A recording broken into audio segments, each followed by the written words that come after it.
और मैं जब भी बात करती हूँ तो उसके बाद मैं ये पाती हूँ कि वहाँ पर हम लोग सिर्फ एक आवरण के लिए अंग्रेजी बोल रहे थे, लेकिन चूँकि हिंदी जो है वो बहुत सारे लोगों में लोकप्रिय है और आप जानते हैं कि अभी बहुत सारी जो प्रचलित भाषाएं हैं उनमें से एक विशिष्ट स्थान हिंदी रखती है। तो चैलेंजिंग तो है क्योंकि हमारे देश की जो विविध संस्कृतियां हैं, जितनी राज्यों की अलग अलग मातृभाषाएं हैं, उनको जोड़ने में हिंदी सहयोगी है। तो चुनौतियां होने के बावजूद भी ये बहुत ही प्रभावी है और ये संप्रेषण का काम बहुत अच्छे से कर सकती है।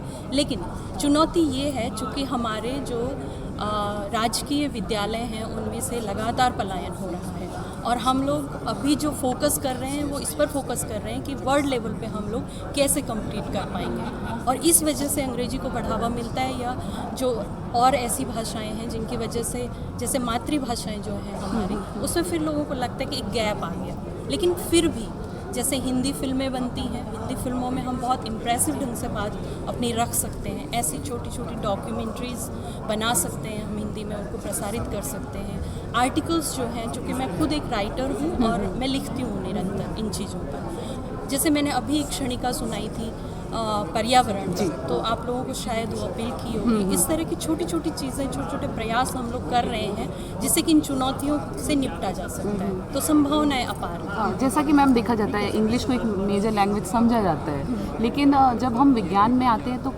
कभी कभी हिंदी को हम ट्रांसलेट करने की कोशिश करते हैं। वो कितना जायज़ है, क्योंकि क्या होना चाहिए, आपको अपने शब्दों में समझना चाहिए विज्ञान को हिंदी में, या फिर क्या होना चाहिए ट्रांसलेशन? ट्रांसलेशन जो है वो एक द्विपक्षीय क्रिया है। जब तक हम दो भाषाओं को एक साथ नहीं जानते हैं तब तक हम अनुवाद भी नहीं कर पाते हैं। इसलिए जैसा कि अभी आप यहाँ पर उपाध्यक्ष महोदय को सुन रहे थे, उन्होंने कहा कि हम जो स्थानीय विज्ञान है वहाँ से क्यों ना प्रारंभ करें, उसके माध्यम से क्यों ना विज्ञान को समझने का कोशिश करें। तो ट्रांसलेशन एक हद तक तो करना ही पड़ेगा, जैसे कि जो बहुत बाद की स्टैब्लिश्ड चीज़ें हैं उनको ट्रांसलेट करना पड़ेगा, और उसके लिए एक बहुत बड़ी जिम्मेदारी वैज्ञानिकों पर भी है, उसके साथ साथ साहित्यकारों पर भी है। और मुझे लगता है कि ये दोनों मिल करके आपस में बहुत अच्छा काम कर सकते हैं, ताकि विज्ञान और साहित्य जो अलग अलग ना रह करके उसमें हम दो चीज़ों को जोड़ करके एक साथ ट्रांसलेशन भी हो सके, और जो स्थानीय विज्ञान की परंपराएं हैं उनको भी बहुत प्रभावी ढंग से हम संप्रेषित कर सकें। छोटे शब्द विज्ञानिका के लिए मैम।